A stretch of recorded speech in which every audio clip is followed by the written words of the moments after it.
Hello बच्चों, DElEd fourth semester के online class में आपका स्वागत है। फोर्थ सेमेस्टर के अंतर्गत आज हम लोग अध्ययन करेंगे नेताजी सुभाष चंद्र बोस के बारे में। नेताजी सुभाष चंद्र बोस के बारे में हम लोग बहुत कुछ पढ़ चुके हैं पहले भी। आज के टॉपिक के अंतर्गत हम कुछ विशेष बातों का ध्यान देंगे। सबसे पहले तो ये जान लीजिए कि नेताजी सुभाष चंद्र बोस का जन्म 23 जनवरी 1897 में उड़ीसा के कटक शहर में एक बहुत ही संपन्न परिवार में हुआ था। इनके पिता जो थे वह जानकीनाथ बोस सरकारी वकील थे। शुरुआत में इन्होंने सरकारी वकालत की, लेकिन बाद में छोड़ के ये प्राइवेट प्रैक्टिस करने लगे। अंग्रेजों की तरफ से जानकीनाथ बोस को राय बहादुर की उपाधि भी प्रदान की गई। मैंने पहले ही बताया यह बहुत ही संपन्न परिवार के थे। इनकी माता का नाम प्रभावती देवी था। जानकीनाथ और प्रभावती देवी से 14 बच्चे थे, यानी टोटल इनकी 14 संतानें थी, जिसमें सुभाष चंद्र बोस 9वें स्थान पे थे। यह बहुत ही कुशाग्र बुद्धि के थे, बहुत ही होनहार बच्चे थे और इसीलिए इनको क्लास में सभी टीचर पसंद करते थे। इनकी शिक्षा दीक्षा के बारे में यह बताया जाता है कि इनकी शिक्षा रानवेनसा कॉलेजिस्ट स्कूल में हुई थी और यहाँ से उन्होंने 1913 में मैट्रिक की परीक्षा पास की थी, जो कि पूरे जहाँ जिस स्थान पर रहते थे वहाँ यह द्वितीय स्थान प्राप्त किए थे, जिसके कारण यह और भी ज़्यादा लोकप्रिय हो गए थे। इनकी जो पत्नी है उनका नाम एमिली था। यह इनकी यानी कि सुभाष चंद्र बोस की सेक्रेटरी थी, जो कि बिना बताए ही इनसे शादी कर लिए थे। और वर्तमान में भी इस समय तो वो जिंदा नहीं है, लेकिन यह विदेश में ही रहती है, भारत में नहीं है। इसके अलावा जब वह 1913 में मैट्रिक की परीक्षा उत्तीर्ण कर लिए और इनको बहुत ही अच्छा स्थान प्राप्त हो गया, तो वहाँ से यह प्रेसिडेंटी विश्वविद्यालय या कॉलेज कोलकाता में यह एडमिशन ले ली। वहाँ पे भी इनको लगभग सभी टीचर पसंद करते थे और ये बहुत ही, हमने पहले ही बताया, बहुत होनहार थे। लेकिन वहाँ शिक्षा प्राप्त करने के दौरान एक अंग्रेज शिक्षक के बुरे बर्ताव के कारण यह बीच में ही अपना पढ़ाई छोड़ देते हैं।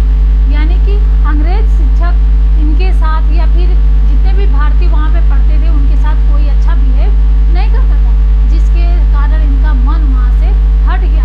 और वही एक पहला स्थान था जहाँ से इनके मन में भारत को आज़ाद कराने का ख्याल आया और अंग्रेजों के प्रति इनके मन में नफरत फैल गई। दूसरे विद्यालय से कॉलेज से इन्होंने अपनी ग्रेजुएशन पूरी की। ग्रेजुएशन करने के बाद इनके पिता जो जानकीनाथ थे, इनके पिता की यह ख्वाहिश थी कि इनका बालक यानी इनका बच्चा सुभाष चंद्र बोस सिविल की तैयारी करे और सिविल परीक्षा को पास करे, जो भारत में संभव नहीं था। इसलिए इनको लंदन भेज दिया गया। वहाँ पे इन्होंने सिविल की परीक्षा उत्तीर्ण किया। उत्तीर्ण ही नहीं की, इनको 24वां रैंक, जो आज हम रैंक करते हैं, पूरे लंदन में 24वां स्थान इनको प्रदान किया गया था। और यह खास बात थी कि इसमें सबसे ज़्यादा जो अंक इनको मिला था वह अंग्रेजी विषय में था, जो कि हम लोग के विषय नहीं था। यह अंग्रेजों की विषय थी, लेकिन अंग्रेजी में इनको विशेष नंबर मिले थे। 24 स्थान मिला था, रैंक मिला था और अंग्रेजी में सबसे ज़्यादा नंबर मिला था। इसलिए वहीं पे इनको सिविल सेवा करने का मौका प्रदान किया गया और वहीं पे कुछ दिनों तक, बहुत लंबे समय तक नहीं, कुछ दिनों तक यह अपना कार्य किए। लेकिन वहाँ से इनके साथ कुछ भेदभाव वहाँ किया जाता था, जिसके कारण वह छोड़ के पुनः अपने स्वदेश यानी भारत लौट आए। भारत आने के बाद यह महात्मा गांधी जी के संपर्क में सबसे पहले आए थे और महात्मा गांधी जी के ही नेतृत्व में यह आके अपने गुरु, राजनीतिक गुरु जो माना जाता है, देश बंधु चित्तरंजन दास से मिले थे। यानी गांधी जी के सुझाव पे यह देशबंधु चित्तरंजन दास से मिले और इन्हीं से प्रभावित होके यह राजनीतिक क्षेत्र में अपने आप को ढाल लिए, या ऐसे कहा जा सकता है कि राजनीति के अंदर इनका प्रवेश आरंभ हो गया। यहाँ कुछ समय तक वह कांग्रेस के, भारतीय राष्ट्रीय कांग्रेस के मेंबर के रूप में, सदस्य के रूप में कार्य किए। फिर इसके बाद इनको अध्यक्ष भी चुना गया।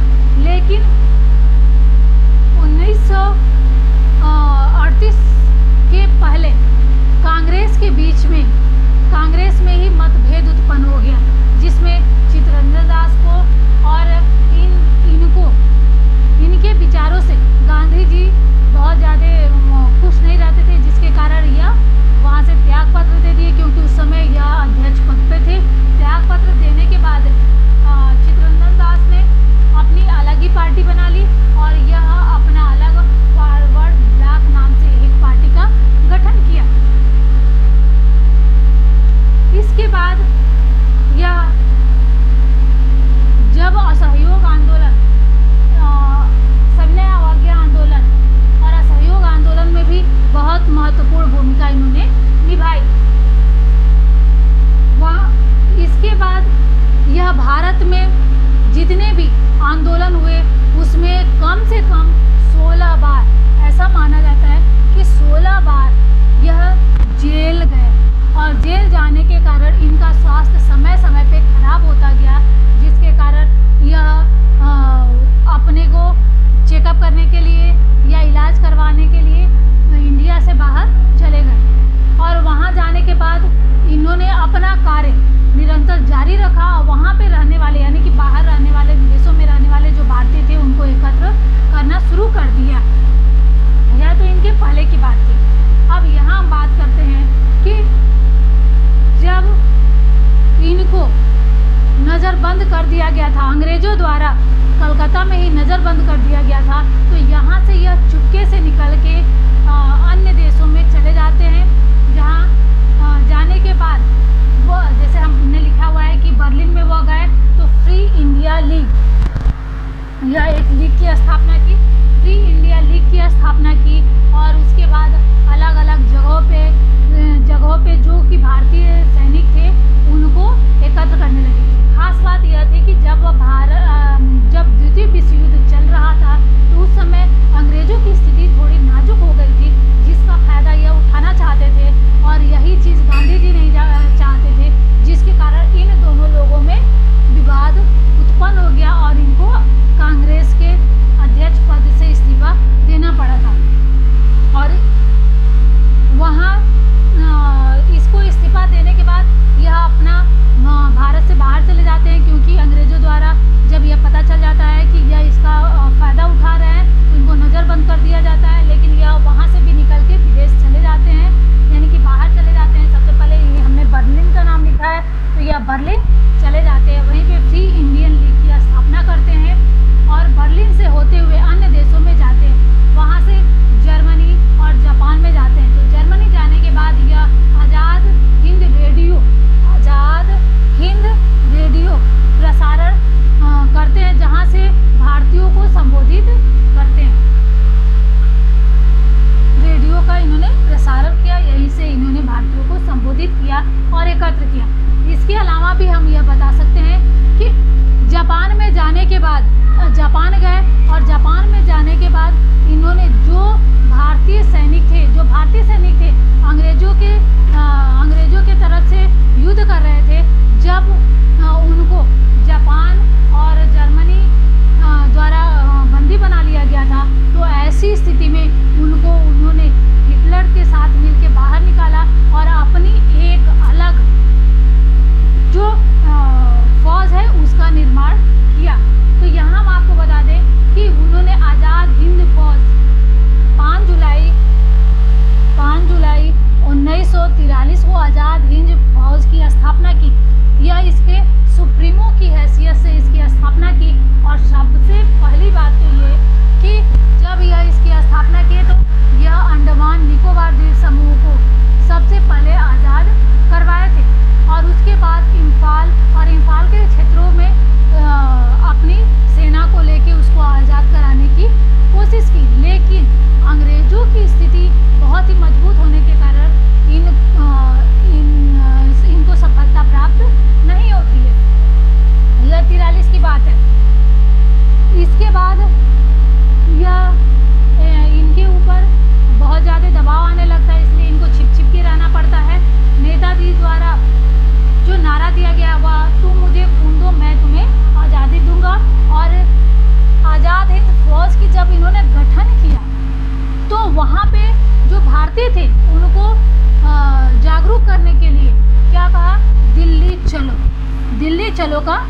द्वारा दिया, यह इनके बारे में।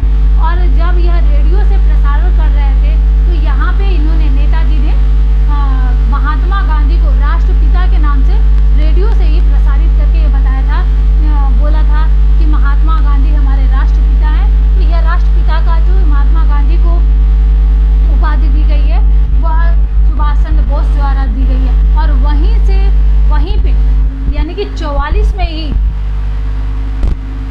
1944 में 6 जून 1944 को महात्मा गांधी जी ने नेताजी उपाधि सुभाष चंद्र बोस को दिया। तो ये इनके बारे में थी। अब इसके बारे में हम थोड़ी सी और जानकारी रख लें कि यह माना जाता है, संदेह स्थिति है, यह नहीं है कि यह सही बात है। संदेह में कथित तौर से यह बताया जाता है कि 18 अगस्त 1945 को एक प्लेन दुर्घटना में इनकी मौत हो जाती है। यानी कि भारत से बाहर जाते समय एक प्लेन दुर्घटना होती है जिसमें इनकी मृत्यु हो जाती है। तो यह है सुभाष चंद्र बोस के बारे में कुछ विशेष बातें जिसको हमने बताया। इसमें से आपको बहुत से प्रश्न मिल जाएंगे और सिर्फ बीटीसी लेवल का ही नहीं, अगर आप टेट सीटेट की तैयारी करते हैं तो इसमें से कम आपके एक प्रश्न तो आने ही आने हैं, चाहे वह कोई भी हो। चाहे तुम नाराई इसमें से पूछ लिया जाए, या आज़ाद हिंद फौज के गठन के बारे में, फॉरवर्ड ब्लॉक के बारे में पूछ लिया जाए, या इनके राजनीतिक गुरु के बारे में पूछ लिया जाए, या फिर यह पूछा जाए कि जानकी नाथ जो उनके पिता थे तो अंग्रेज़ों द्वारा राय बहादुर की उपाधि किसको प्रदान की गई है, और